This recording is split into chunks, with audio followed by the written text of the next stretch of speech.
Helen Yee here with Eyes on the Game here at the MGM with the one and only, the legend and WWE Hall of Famer himself, Mr. Booker T. Now, we're here for the Pacquiao versus Thurman fights. The weigh-ins took place today. Yeah. What did you think about that? I mean, you could feel the energy.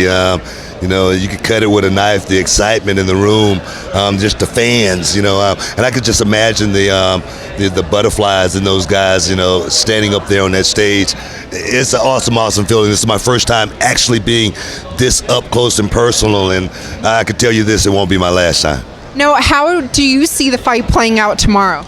It's going to be a great fight. Manny, a division champion, starting at 106 pounds, going all the way up, taking that power all the way up as well. Manny's been in a lot of wars. Manny, so to speak, has a lot of tread, worn on the tires. And we're going to find out what's left in Manny's tank tomorrow night, but I do think Keith Thurman is a fighter that fights on the next level. He goes out there and do all the right things from a upper, lower body perspective, and I just think the young guy is going to prevail in this fight tomorrow night. But one thing about boxing, anything can happen. Absolutely. But you mentioned this isn't going to be your last time here. I know you're here for ESPN Houston, Texas for your show. Yeah. So does that mean you're a big boxing fan? Oh no, I've been more of a boxing fan than a wrestling fan my whole life. Yeah. I just happened to slip on a banana peel and found myself in a wrestling ring. But I started out training boxing. I never had a real fight or anything, but I started out training, and then wrestling came along, and I was like, man, I could get paid without actually getting hit in the face, really hard. And it was like, yeah, so I was like, all right, I'll take it. But no, Muhammad Ali was my idol when I grew up. Sonny Liston, Frazier, I'm gonna shake up the world in '64 and talk no more. That's, etched in my brain. I remember Howard Cosell, asked, Muhammad Ali, he said, you're looking very truculent, and Muhammad Ali said, if it's good, I'm that, So I remember all the legendary fights, Sugar Ray Leonard, Roberto Duran, growing up, Marvin Hagler, all of the great legends, and me actually looking at those guys and drawing so much inspiration from so many great champions along the way. I love boxing. Yeah. But you're a great champion as well. Who's your favorite current boxer to watch? Right now, I love Regis Prograis. He's one of those fighters that he's like a throwback. It's nothing pretty about him, his fighting style, other than he goes out and get the job done and get the guys out of there in grand fashion. Gervonta Davis, he's another one. Shakur Stevenson. I like the young guys, actually, that's coming up, because I really believe in our future. I really believe in our young people. Like I was saying, I got a saying, we've been saying respect your elders for years, but, it's a time to say respect your young people. And we got so much young talent, on the rise. I think it's our job and our duty to push them as far as they can actually go. No, you're definitely right on that. And also, the heavyweight division, that's been very fun to watch. Anthony Joshua, Andy Ruiz, that rematch coming up. Tyson Fury, Deontay Wilder, Luis Ortiz. Who do you think is the best heavyweight right now? All those names you just brought up, all those guys good fighters. King Kong Ortiz, Deontay Wilder, Joshua, I think he's going to rebound from that Ruiz fight. But Tyson Fury right now seems like the guy to actually beat.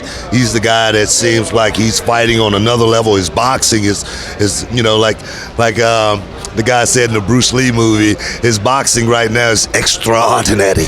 So I just love watching Tyson Fury go out there. But to see all these guys actually, get a chance to mix it up and prove and see who's actually the top guy, that's what we got to see.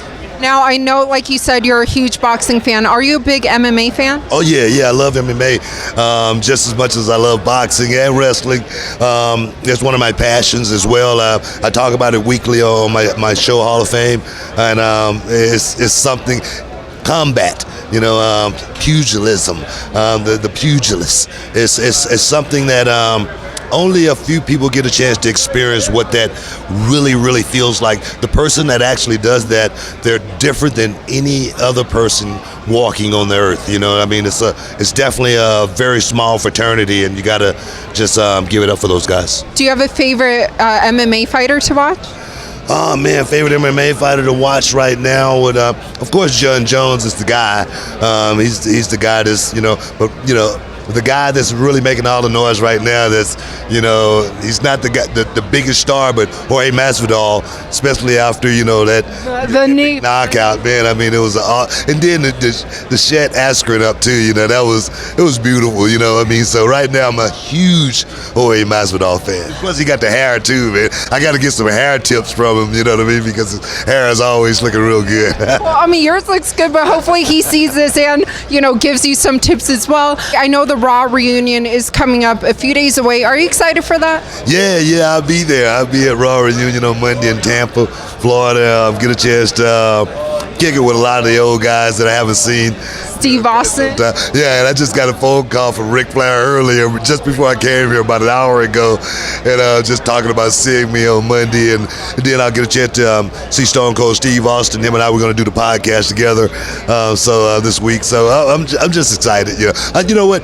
One thing about what's going on now, with like all the young guys coming up, like Caleb Plant and all that. I mean, the young wrestlers. For guys like myself, Stone Cold Steve Austin, and a lot of these other guys to still be relevant within the storm that's going on, it's pretty cool. Well, that's why you're a legend, a Hall of Famer, right? Yeah. I have to talk to you about Ronda Rousey because, like you said, you're an MMA fan, obviously WWE legend. How do you think she did, in her transition to the WWE and what she's doing now? No, I mean, honestly, Ronda Rousey did an awesome job. As far as learning what we do, she did it in a very short amount of time, and she went out in the ring and did it in front of thousands of people. When they watched her, they actually believed that she belonged. That's very, very hard to do. She only was there for a year, and then she, took a hiatus. So. I don't know if it was just one of those bucket list things that she had to cross off and wanted to do.